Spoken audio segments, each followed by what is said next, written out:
أعوذ بالله من الشيطان الرجيم بسم الله الرحمن الرحيم الصلاة والسلام عليك يا رسول الله عليه الصلاة والسلام.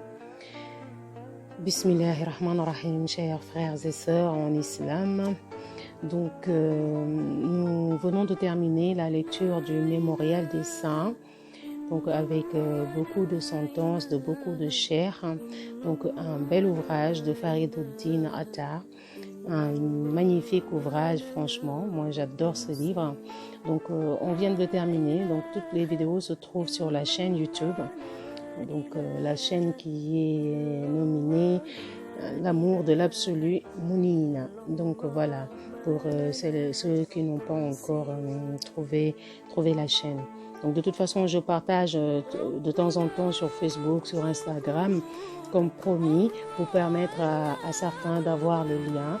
Et n'oubliez pas de vous abonner surtout, dans tous les cas, et d'aimer les vidéos.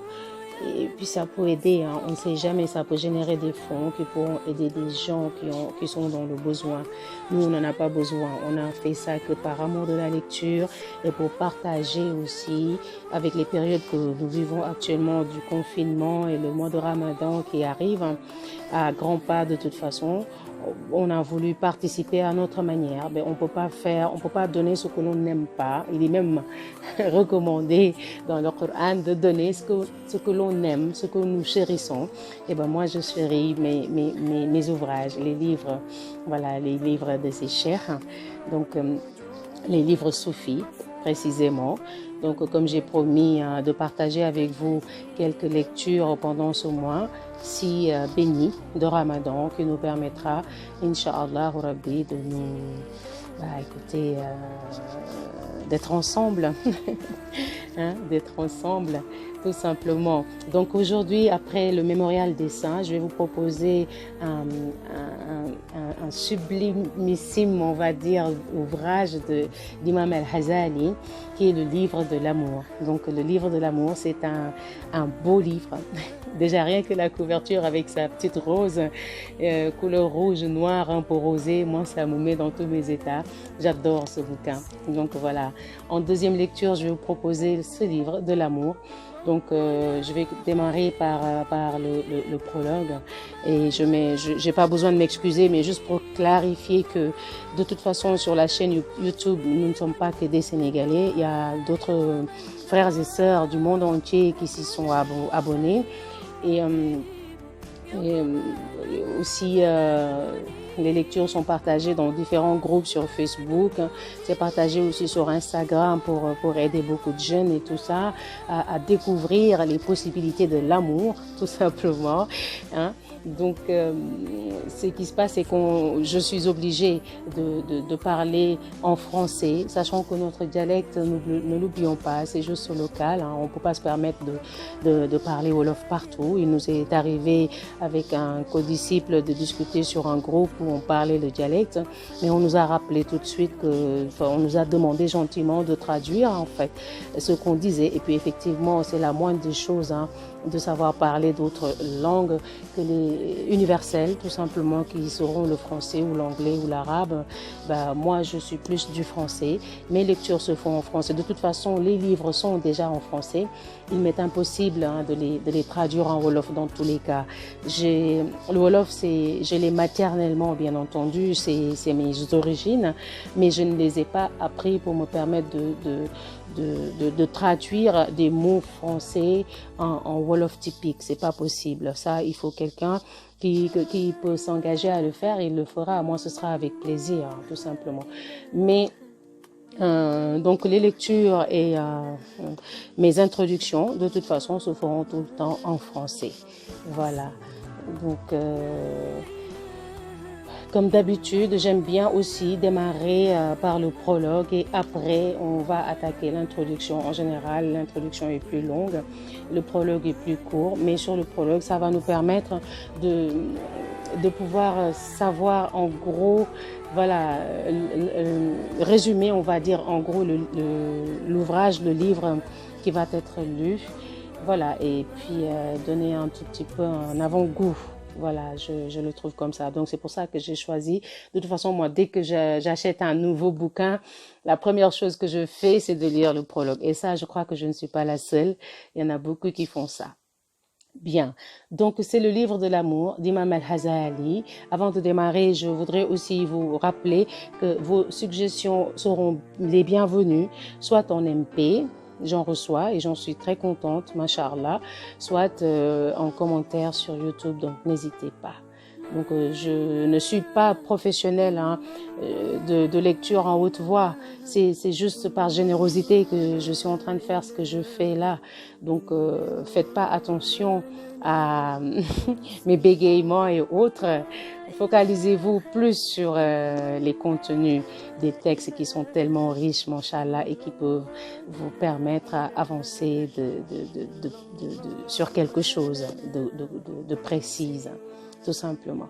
Voilà, parce que je pense que dans ce monde-là, on est venu pour quelque chose et c'est pour une durée bien déterminée. Si on trouve la possibilité quelconque de nous renouer avec la source, de nous renouer avec vraiment l'essentiel, on ne peut pas demander plus. Moi, c'est ma façon de voir. Voilà. Bien, donc nous allons démarrer le prologue sur le livre de l'amour d'Imam Al-Hazali. Voilà, Imam Al-Hazali. Donc, sur l'introduction, on va vous parler un peu d'Imam Al-Hazali pour ceux qui ne le connaissent pas. Très bien, voilà.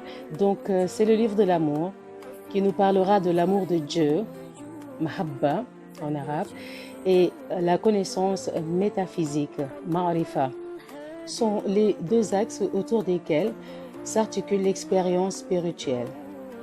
Ces deux axes sont complémentaires, l'un doit s'ajouter à l'autre pour qu'il soit complet. En effet, comment aimer Dieu sans le connaître? Et d'autre part, comment espérer le connaître sans l'aimer? L'amour spirituel est une forme de sacrifice. Il consiste à l'abandon volontaire de son amour pour les choses au profit de l'amour de Dieu l'unique. Ces étapes purificatrices sont nécessaires pour atteindre ce but. Elles passent notamment par l'expérience spirituelle du renoncement à la douceur de tout amour autre que l'amour de Dieu. Ce n'est donc pas ainsi qu'on a pu le dire souvent, le refus de l'amour des choses de ce monde auquel appelle la religion, mais c'est sa maîtrise dans les limites des règles posées par Dieu, ce qui est fort différent. En effet, l'amour de l'homme reflète son comportement. S'il met Dieu au-dessus de toutes ses passions et fait triompher l'amour qu'il porte à son Créateur sur ses penchants et de telle sorte que l'amour de Dieu l'emporte sur l'amour qu'il éprouve pour les personnes et les choses, alors il aime vraiment Dieu et par là même, il complète sa foi en lui. Le livre de l'amour d'Al-Hazali n'a d'autre but que de permettre aux aspirants de Dieu d'en savoir davantage sur ces différentes étapes qui mènent à l'amour de Dieu l'unique. Voilà, c'était le prologue. Donc on va s'arrêter là pour l'instant. C'était un avant-goût juste pour vous permettre de savoir ce qui va arriver. Demain, nous allons attaquer, Inch'Allah Rabbi, l'introduction et enfin l'ouvrage lui-même. De toute façon, comme il l'a dit sur le prologue, comment aimer Dieu sans le connaître? Et d'autre part, comment espérer le connaître sans l'aimer? De toute façon, qui connaît son Créateur l'aimera. Voilà, c'est juste que on va pas dire assez éveillé, mais peut-être on n'a pas toutes les cordes en fait qui nous permettent d'oser cet amour-là, qui est juste un amour naturel, qui est juste parce qu'on a été de toute façon créé par amour et pour amour.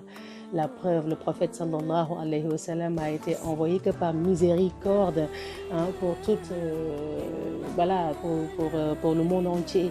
Donc là où on parle de miséricorde, c'est de l'amour. S'il n'y avait pas de l'amour, il n'y aurait pas de miséricorde. On ne peut pas être miséricordieux de ceux qu'on n'aime pas de celui qu'on n'aime pas. On ne peut qu'être miséricordieux que de ceux qu'on aime. Et Allah aime ses créatures, surtout nous, les êtres humains, les fils d'Adam. La preuve, il nous a mis au-dessus de tout. Voilà, on est Khalifatul fil ard, et comme on dit en arabe, je ne suis pas arabisante. Voilà, on est au-dessus de toutes les créatures.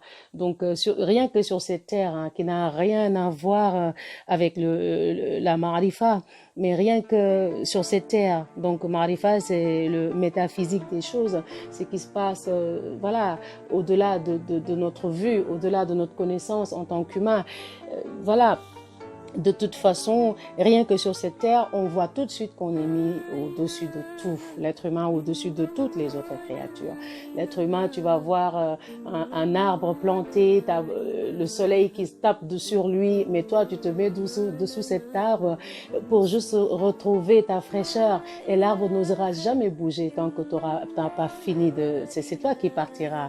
Tu as besoin de manger de la chair. Tu prends juste une bête quelconque qui est licite, bien entendu. Il te faut juste égorger par les préceptes de l'islam, cuire et manger. Voilà, tout est fourni, tout, on te fournit tout. Tout est fourni, toi, à l'être humain. Les plantes te fournissent des vêtements, les plantes te fournissent du caoutchouc, les plantes te fournissent mais tous tes médicaments, tout, on ne peut pas tout citer. Là, comme ça, je lis pas, je parle de moi, donc je veux pas prendre le risque de... Voilà, mais il faut savoir qu'il suffit juste d'ouvrir les yeux, de se mettre, de se poser et de réfléchir, d'ouvrir son esprit et son cœur, et de voir que même les propres parents qui t'ont mis au monde, cet amour qu'ils ont qui fait qu'ils préfèrent tout te donner et eux se restreindre, c'est par amour. Cet amour-là a été créé par quelqu'un. Cet amour-là a été posé là, dans ce cœur-là, par quelqu'un. C'est quelqu'un, c'est qui? C'est Allah. C'est lui qui a dosé cet amour-là. C'est lui qui savait, qui sait juste cet amour de maternel ou cet amour paternel qui fait que ton père, il sort le matin, il rentre que le soir, qu'il pleuve, qu'il neige, qu'il est malade ou quoi que ce soit. Il faut qu'il sorte, il faut qu'il aille gagner son pain. Pourquoi? Pour ton pain à toi. Il gagne du pain pour toi, tout simplement, pour te nourrir, pour t'habiller, pour t'abriter, pour t'abreuver, pour te soigner si tu es malade. Cet amour-là qui fait que ton père peut aller même se casser un doigt, peut aller même que son supérieur lui parle mal, qu'il pleuve, qu'il neige, comme je viens de le dire. Tout ça, qu'est-ce qui fait ça? Qui a forgé cet amour-là? C'est quelqu'un qui connaît l'amour. C'est qui connaît cet amour-là? Qui a la possibilité de doser cet amour-là, qui ne sera ni moins ni plus. Ça, c'est Allah subhanahu wa ta'ala. Donc, lui seul nous porte c'est lui seul qui connaît en fait le véritable amour. Hein? Cet amour que tu as pour ton mari, pour ton épouse, c'est qui l'a mis en place? C'est Allah, tout simplement, subhanahu wa ta'ala. Voilà, il y a beaucoup de choses qui fait qu'on va pas rentrer dans les détails. On va juste, on va juste essayer de lire avec les chers. Peut-être que quelqu'un qui a l'entendement comprendra. Celui qui ne l'a pas, moi je prie Allah subhanahu wa ta'ala qu'il ouvre enfin après cette pandémie-là, que ce soit ces portes de l'amour qui vont s'ouvrir pour tout le monde, que cette génération puisse découvrir ce que c'est que l'amour en vrai. Pour qui il faut souffrir, pour qui il faut se donner, pour qui il faut romper, pour qui il faut ne pas dormir, pour qui il faut ne pas manger, pour qui il faut... Voilà, c'est Allah subhanahu wa ta'ala, tout simplement. Donc je ne vais pas m'étaler trop. Sachez juste qu'on a été créé que par amour et que pour amour. Et si on se donne les moyens nécessaires, on retournera, Inch'Allah, avec cet amour-là. Et on sera accueillis de nouveau que par cet amour-là, Inch'Allah. Il est tout miséricordieux, notre Seigneur, notre bien-aimé. Je suis désolée pour cette longueur, en tout cas. Bon, c'est le cœur qui parle. Hein. Donc, dès demain, Inch'Allah, nous allons entamer ce livre de l'amour d'Imam Al-Ghazali. Je vous souhaite une excellente soirée et à demain, Inch'Allah. Assalamu alaikum wa rahmatullahi wa barakatuh.